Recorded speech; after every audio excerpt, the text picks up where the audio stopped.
Hi, welcome. I'm Annette Dubrouillet, and we're on Chapter 6 today of The Secret Garden. Remember, Chapter 5 ended with Mary and the chambermaid, Martha, sitting in front of the fire, listening to the wind howling, they called it wuthering, out on the moor. And as that was happening, Mary swore she heard a child crying somewhere, but Martha swore it was just the scullery maid with a toothache. We're now going to Chapter 6, and it is entitled, There Was Someone Crying. There was.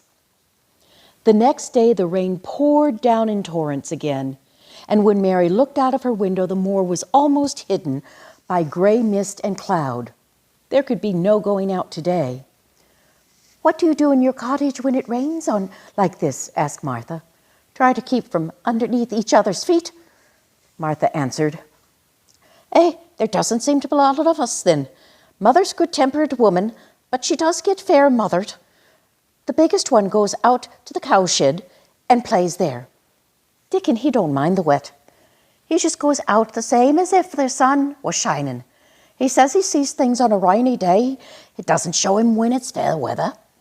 He once found a little fox cub half drowned in its hole, and he brought it home in the bosom of his shirt to keep it warm. Its mother had been killed nearby, and the hole was swum out like the rest of the litter was dead. He got it home now. It is found its half-drowned young crow another time, and he brought it home too and tamed it.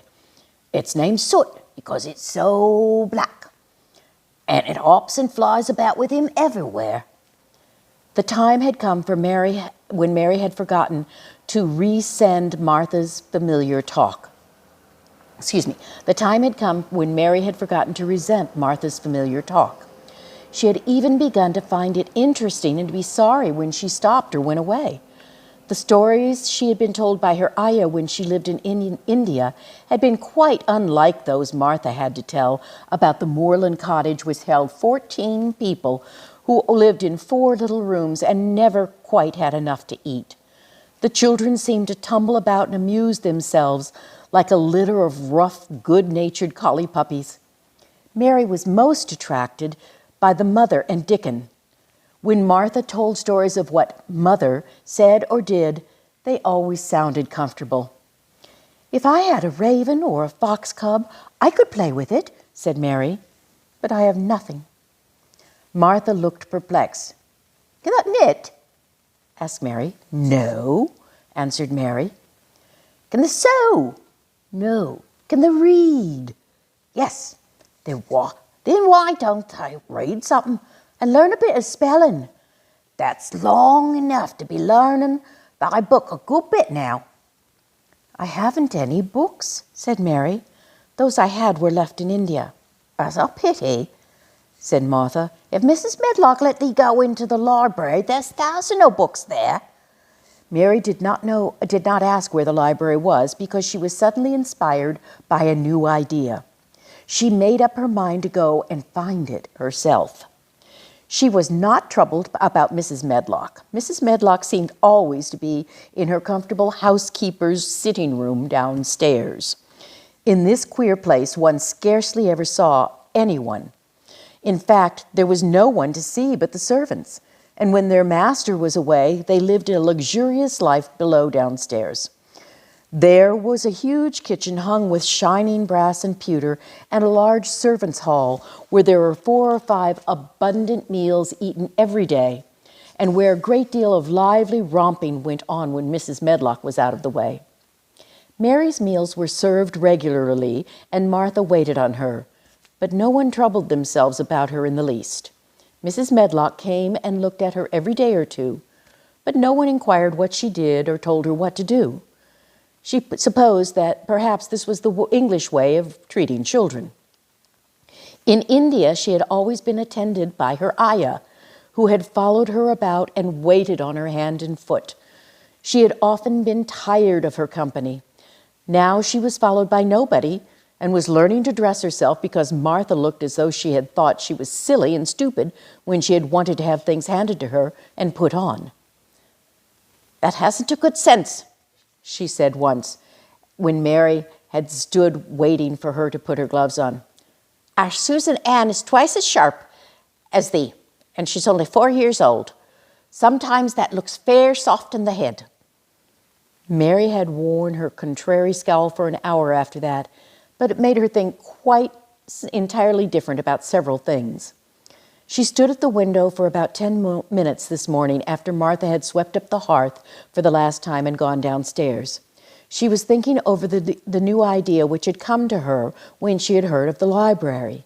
She did not care very much about the library itself because she had read very few books, but to hear of it brought back to her mind the 100 rooms with closed doors. She wondered if they were all really locked and what she would find if she could get into any of them. Were there really 100? Why shouldn't she go and see how many doors she could count? It would be something to do on a morning when she could not go out. She had never been taught to ask permission to do things, and she knew nothing at all about authority. So she would not have thought it necessary to ask Mrs. Medlock if she might walk about the house, or even if she had seen her. She opened the door of her room and went into the corridor, and then began her wanderings. It was a long corridor, and it branched into other corridors, and it led her up short flights of steps which mounted to others again. There were doors, and there were pictures on walls. Sometimes the pictures were dark, curious landscapes, but oftenest there were portraits of men and women in queer ground costumes made of satin and velvet. She found herself in one long gallery whose walls were covered with these portraits. She had never thought there could be so many in a house. She walked slowly down this place, stared at the faces which also seemed to stare at her. She felt as if they were wondering what a little girl from India was doing in their house. Some pictures were of children, little girls in thick satin frocks which reached to their feet and stood out about them, and boys with puffed sleeves and lace collars and long hair, or with big ruffs around their necks. She always stopped to look at the children and wondered what their names were, and where they had gone, and why they wore such odd clothes. There was a stiff, plain little girl, rather like herself. She wore a green brocade dress and held a green parrot on her finger. Her eyes had a sharp, curious look. "Where do you live now?" asked Mary aloud to her. "I wish you were here." Surely no other little girl ever spent such a queer morning. It seemed as if there was no one at all in this huge, rambling house but her own small self, wandering up and down through the narrow passages and wide ones, where it seemed to her that no one but herself had ever walked. Since so many rooms had been built, people must have lived in them. But it all seemed so empty that she could not quite believe it true. It was not until she climbed to the second floor that she thought of turning a door handle. All the doors were shut, as Mrs. Medlock had said they were, but at last she put her hand on a handle of one of them and turned it. She was almost frightened for a moment when she felt that it turned without difficulty, and that when she pushed the door open, itself slowly and heavily opened. It was a massive door and opened into a big bedroom. There were embroidered hangings on the walls, and inlaid furniture such as she had seen in India stood about the room. A broad window with leaded panes of glass looked out upon the moor, and over the mantel was another portrait of the stiff, plain little girl who seemed to stare at her more curiously than ever. "Perhaps she slept here once," said Mary. "She stares at me so that she makes me feel queer." After that she opened more doors and more. She saw so many rooms that she became quite tired and began to think there must be 100, though she had not counted them. In all, there were old pictures of old tapestries with strange scenes worked on them. There were curious pieces of furniture and curious ornaments in nearly all of them. In one room, which looked like a lady's sitting room, the hangings were all embroidered velvet, and in a cabinet about 100 little elephants made of ivory. They were different sizes, and some had their manots and palanquins on their back. Some were much bigger than the others, and some were so tiny that they seemed only babies. Mary had seen carved ivory in India, and she knew all about elephants. She opened the door of the cabinet and stood on a footstool and played with these for quite a long time.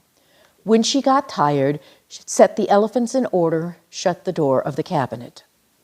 In all her wanderings through all the long corridors and empty rooms, she had not seen anything alive. But in this room she saw something. Just after she closed the cabinet door, she heard a tiny rustling sound. It seemed, and it jumped and looked, as she jumped and looked around at the sofa by the fireplace from which it seemed to come. In the corner of the sofa there was a cushion, and in the velvet which covered it there was a hole, and out of the hole peeped a tiny head with a pair of tiny frightened eyes in it. Mary crept softly across the room to look. The bright eyes belonged to a little gray mouse, and the mouse had eaten a hole in the cushion and made a comfortable nest there. 6 baby mice were cuddled up asleep near her. If there was no one else alive in 100 rooms, there were 7 mice who did not look lonely at all. "If they wouldn't be so frightened, I would take them back with me," said Mary. She had wandered about long enough to feel too tired to wander any further, and she turned back. 2 or 3 times she lost her way by turning down the wrong corridor and was obliged to ramble up and down until she found the right one. But at last she reached her own floor again, though she was still some distance from her room and did not know exactly where she was. "I believe you have taken the wrong turn again," she said to herself, standing in what seemed to be the end of a short passage with a tapestry on the wall. "I don't know which way we go. How still everything is." It was while she was standing there, and after she had just heard that stillness was broken by a sound. It was another cry, but not quite like the one she had heard the other night. It was only a short one, a fretful, childish whine muffled by the passing walls. "It's nearer than it was," said Mary, her heart beating faster. "And it is crying." She put her hand accidentally to the tapestry near her and sprang back, feeling quite startled. The tapestry was the covering of a door which fell open and showed her that there was another part of the corridor behind it, and Mrs. Medlock was coming up it with a bunch of keys in her hand and a very cross look on her face. "What are you doing here?" she said. She took Mary by the arm and pulled her away. "What did I tell you?" "I turned the wrong corner," explained Mary. "I didn't know which way to go, and I heard someone crying." She quite hated Mrs. Medlock at the moment, but she hated her more the next. "You didn't hear anything of the sort," said the housekeeper. "You can come along back to your own nursery, or I'll box your ears." And she took her by the arm and half pushed, half pulled her up one of the passages and down another until she pushed her in at the door of her own room. "Now," she said, "you must stay where you are told, or you'll find yourself locked up. The master had better get you a governess, same as he said he would. You're the one who needs someone to look after you. I've got enough to do." She went out of the room and slammed the door after her, and Mary sat down on the hearth, pale with rage. She did not cry, but she ground her teeth. "There was someone crying. There was, she said to herself. She had heard it twice now, and sometime she would find out. She had found out a great deal this morning. She felt as if she had been on a long journey, and at any rate she had something to amuse her all the time, and she had played with the ivory elephants and had seen the gray mouse and its baby in their nest in the velvet cushion. And that's the end of chapter 6.